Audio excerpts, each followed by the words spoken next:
Hola amigos, ¿cómo están? Bienvenidos una vez más a mi canal Israel en Familia con Guido Goldberg. Guido el guía en Instagram y todo lo que quieran pueden buscarme. Estamos aquí hoy en día en un lugar en el cual nos encontramos. Es súper especial. Es un edificio que está completamente destruido. Lo van a ver en todas mis imágenes y van a poder seguir mi relato porque voy a contarles la historia de espionaje más importante que tuvo el Estado de Israel.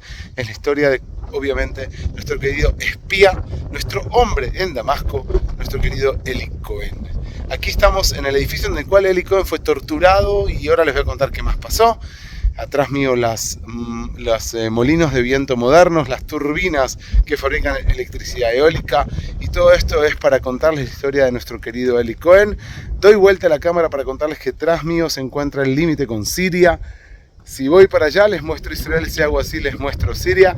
Atrás mío Siria, atrás mío Israel, y aquí les cuento la historia de Eli Cohen. Acompáñenme a conocer este lugar tan maravilloso e importante que es la comandancia siria en lo que llamaban las tierras de las alturas del Golán, la Mifkadá.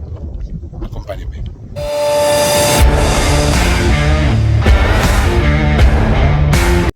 Comenzaremos nuestra visita aquí, en la Mifkadá, el lugar donde Eli Cohen visitó. Este lugar también fue donde fue interrogado.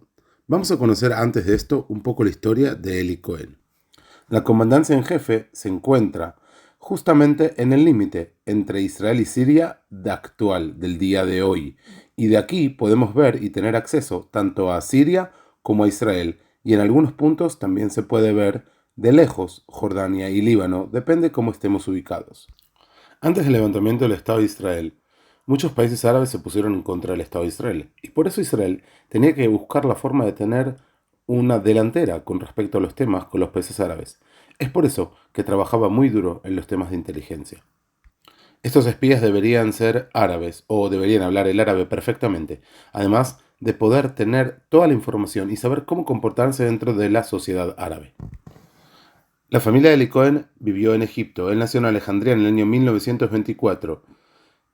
Sus padres, Sofía y Shaul, eran una familia muy sionista. En su casa se hablaba el árabe y el francés.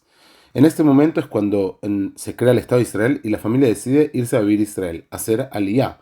Pero Eli Cohen va a decidir quedarse en Egipto para poder, de alguna manera, terminar sus estudios. Siempre fue un hombre con muy buena memoria y con mucha curiosidad en los temas de ingeniería y otras cosas. Ya en los años en Egipto se creó una relación entre Eli Cohen y el servicio de inteligencia israelí, antes de que él venga a vivir a Israel. Pero en el año 1956, cuando fue la guerra del Sinaí, se atraparon a unos espías de de Israel en Egipto, y entonces Eli Cohen tuvo que desvincularse completamente. Y en el año 1957 hizo aliyá, vino a vivir a Israel. Cuando vino a vivir a Israel, sí fue recibido por el Mossad y el servicio de inteligencia israelí, el Shin Bet, para poder ser traductor. Es decir, lo que hacía Eli Cohen se dedicaba a traducir periódicos para poder llevarle la información lo más cercano a la gente. Y de esta manera tener un poco de la delantera con respecto a los enemigos. En el año 1959 se casó con Nadia y empezó a trabajar como contador dentro de una gran tienda de rubros. En el año 1959, unos meses después, sí volvió a tener contacto con el Mossad y le contó a su esposa Nadia que él había dejado de trabajar donde trabajaba y estaba trabajando para una empresa secreta israelí. Al comenzar su entrenamiento, tuvo mucho tiempo que entrenar, para poder entrenar su memoria y recordar cada una de las cosas. Él aprendió a tomar fotos en cámaras minúsculas, a ver cómo lo perseguían o cómo salvarse de una persecución a través de espejos o reflejos en los vidrios.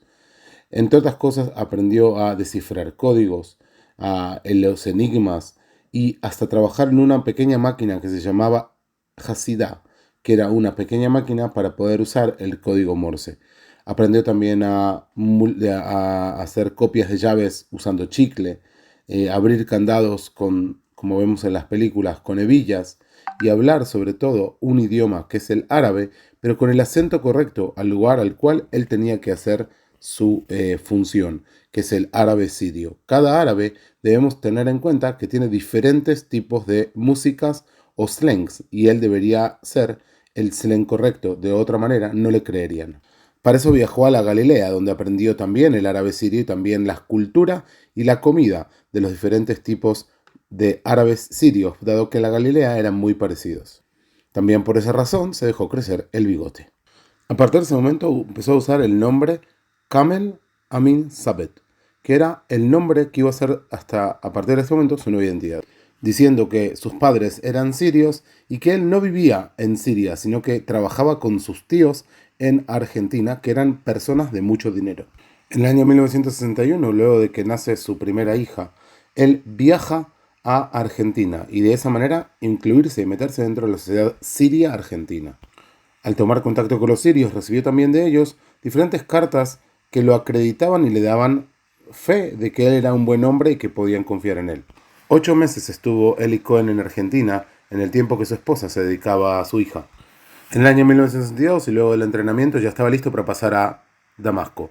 Y así es como viaja a Damasco y se renta un departamento muy cercano a donde estaba la comandancia en jefe del ejército sirio. Veía quién entraba, quién salía y empezaba a crear una red de negocios. De esta manera justificaba su estadía en Damasco, mandando productos a Europa y a otros lugares del mundo. También se creó una forma de comportamiento muy patriota, diciendo cuánto amaba su lugar y el lugar donde vivía y la tierra de sus antepasados. De esta manera empezó a enterarse de todo tipo de cosas, por ejemplo, de un pacto que había hecho Siria con Irak, o ventas de armas a diferentes lugares, dado que se había ganado la confianza. De estas informaciones fue de las cuales se nutrió el Estado de Israel para poder llevar adelante los diferentes planes. En el tiempo que estuvo en Siria le nacieron 2 hijas más, pero ahí por el año 1963 hubo una revuelta en Siria y el partido Ba'ath fue un partido que volvió o llegó al gobierno. De ese partido eran la mayoría de los amigos de Eli Cohen en Siria, él se había hecho muchos amigos de ese partido.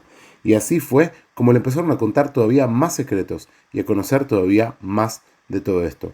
¿Cómo hacía Eli Cohen para volver a su casa? Iba de país en país en Europa hasta que llegaba de alguna manera a Israel después de haber pasado por muchos países.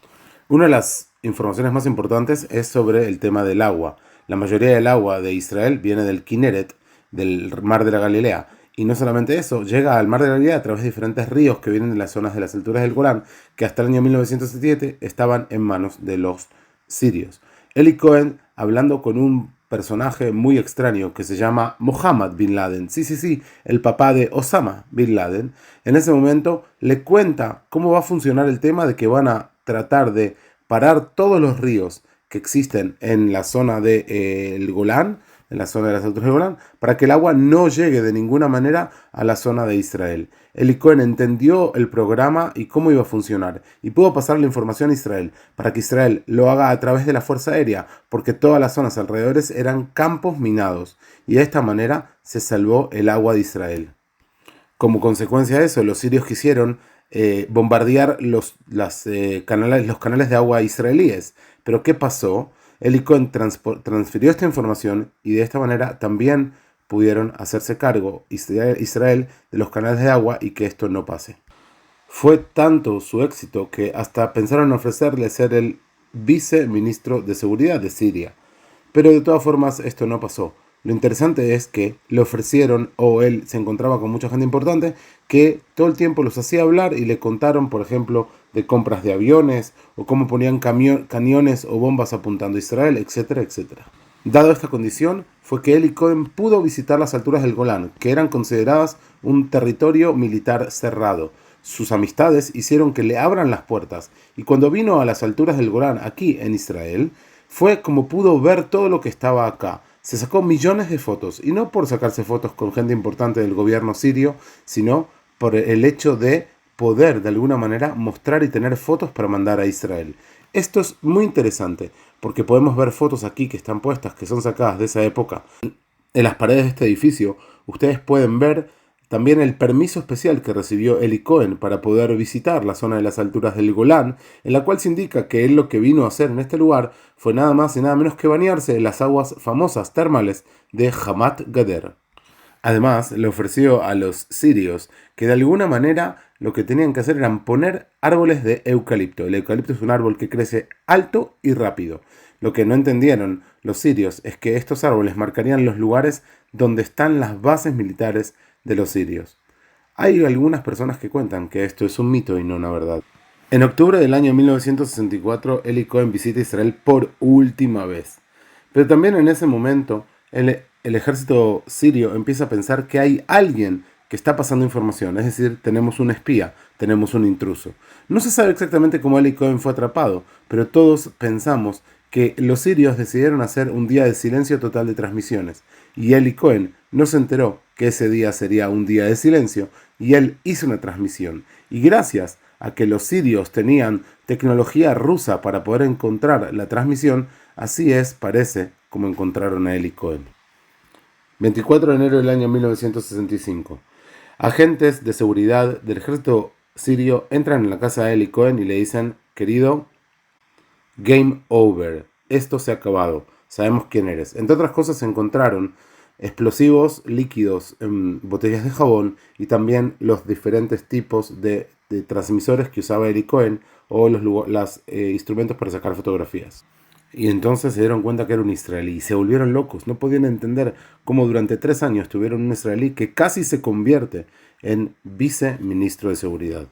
Más de 500 hombres fueron acusados por darle información a Eli Cohen.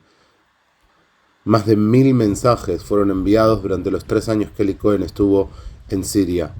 Al ser atrapado se hizo un juicio oral pero no público. Y en este juicio fue con puertas cerradas, nadie supo lo que estaba pasando. Eli Cohen pidió un abogado, que obviamente no se lo dieron, y nadie pudo acercarse ni saber lo que pasó dentro de ese juicio para evitar que todos sepan cuál fue la derrota y cómo fue engañado el gobierno sirio. De esta manera se transformó Eli Cohen a lo mejor en el espía más exitoso de la historia de la humanidad. Hasta quieren hacerle, hay un museo, y quieren hacerle otro museo más. Israel intentó liberarlo a Eli Cohen de todas maneras, con dinero, con ayuda, con todo tipo de cosas, pero obviamente no se los quisieron entregar. Fue condenado a muerte en la horca y lo llamaron al rabino de la ciudad de Damasco para que hable con él, y él se confesó y hizo su último pedido, en donde escribió una carta también a su familia. Pidió perdón a su esposa por haberle mentido y pidió que siempre eduque a sus hijos dentro de los marcos del sionismo y del amor al pueblo y a la tierra de Israel. Frente a periodistas y todo tipo de personas, fue sacado y matado en la horca Eli Cohen a las 2:15 en febrero del año 1965. En el Museo del Espionaje en Washington, D.C. está obviamente la historia de Eli Cohen, y estamos a punto de construir, o debería ser construido aquí en Israel, un nuevo museo que aún no se ha, al día de hoy, inaugurado. Pero sí tenemos en Israel un lugar, una ciudad que se llama Eli-Ad, la palabra Eli por Eli Cohen y la palabra Ad en hebreo, que es eterno. En Israel hay calles y instituciones en nombre de Eli Cohen. Lo que hizo por el Estado de Israel es de vida o muerte para poder seguir adelante, y hasta el día de hoy se lo agradecemos. Se escribieron libros y obviamente está la serie Netflix que les recomiendo mucho ver, El Espía. Gracias por haber estado conmigo durante este video y nos vemos en el próximo. No se olviden de suscribirse y darme un like, compartir a quien ustedes crean que sea necesario. Un abrazo grande y nos vemos en el próximo video.